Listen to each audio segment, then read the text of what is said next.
एक बड़ा अहम सवाल है बिहार के लिए। बिहार में पलायन बड़ा मुद्दा रहा है और हम सब, आप भी इससे देखा ही आपने कि लगातार ये चुनावी मुद्दा भी रहा है। इसको रोकने के लिए तेजस्वी यादव के पास क्या प्लान है? देखिए, ये बहुत ही मुश्किल काम है। एक साल में डिस्ट्रेस माइग्रेशन मतलब मजबूरी में यहाँ से बाहर जाने वाले लोगों को रोक दिया जाएगा, किसी को नहीं जाना पड़ेगा। एक लोग हमसे पूछता आपके पास ऐसा क्या जादू का छड़ी है, अभी आपको बता रहे हैं कि वो कैसे रोका जाएगा। जन स्वराज का मंत्र है कि बिहार में अगर श्रम का पलायन रोकना है, मजदूरों का पलायन रोकना है, तो उसके लिए पूंजी और बुद्धि का पलायन रोकना होगा। आपको जो मजदूर जाता है ट्रेन में बैठ के, वो पलायन दिखता है, लेकिन पूंजी का पलायन नहीं दिखता। पूंजी समाज में आता कहां से? पूंजी आने का दो ही तरीका है। एक, जो पैसा आप कमाकर बचाते हैं, जो अर्जित करते हैं, खर्च के बाद जो बचता है वो आपका हुआ मूलधन। और पूंजी का दूसरा स्रोत है बैंकों से मिलने वाला कर्ज, लोन। तो ज्यादातर लोग कुछ हिस्सा अपना पैसा अपना बचत का लगाते हैं और 2/3 या 60% 70% पैसा लोन से लेते हैं, बिजनेस धंधा करने के लिए, गाड़ी खरीदने के लिए, घर बनाने के लिए। और बिहार में पूंजी है ही नहीं।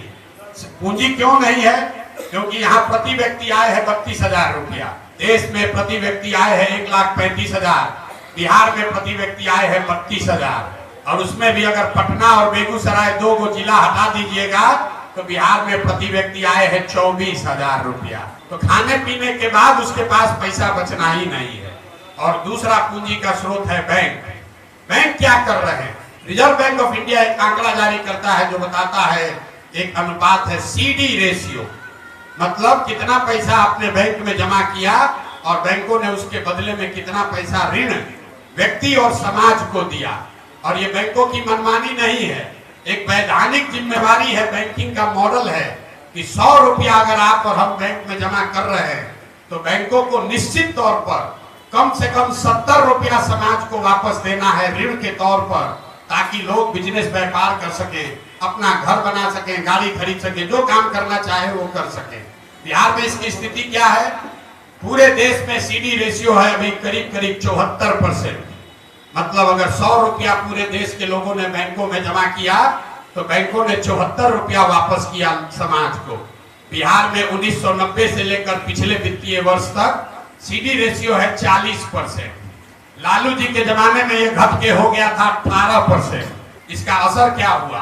पिछले वित्तीय वर्ष में बिहार की गरीब जनता ने यहाँ के बैंकों में जमा किया 4,61,000 करोड़ रुपया। CD रेशियो अगर 70 होता तो बिहार के लोगों को 2,80,000 करोड़ रुपया लोन के तौर पर मिलना चाहिए था। मिला कितना? 1,61,000 करोड़। बाकी का पैसा कहाँ गया?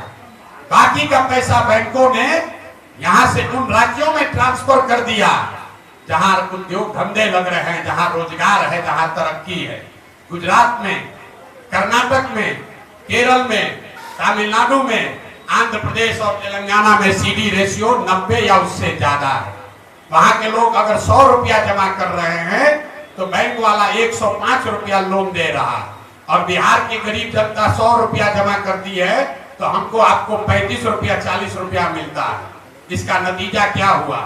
1990 से लेकर पिछले फाइनेंशियल ईयर तक बिहार के बैंकों ने 26 लाख करोड़ रुपया बिहार के लोगों की जमा पूंजी बैंकों ने यहाँ से ट्रांसफर कर दिया दूसरे राज्यों में। और आप सोच रहे हैं कि कोई 2,000 करोड़ रुपया लाकर चीनी मिल बना दे। अरे अपना घर लूट गया। 26 लाख करोड़ रुपया बैंकों ने बिहार के लोगों का दूसरे राज्य में दे दिया।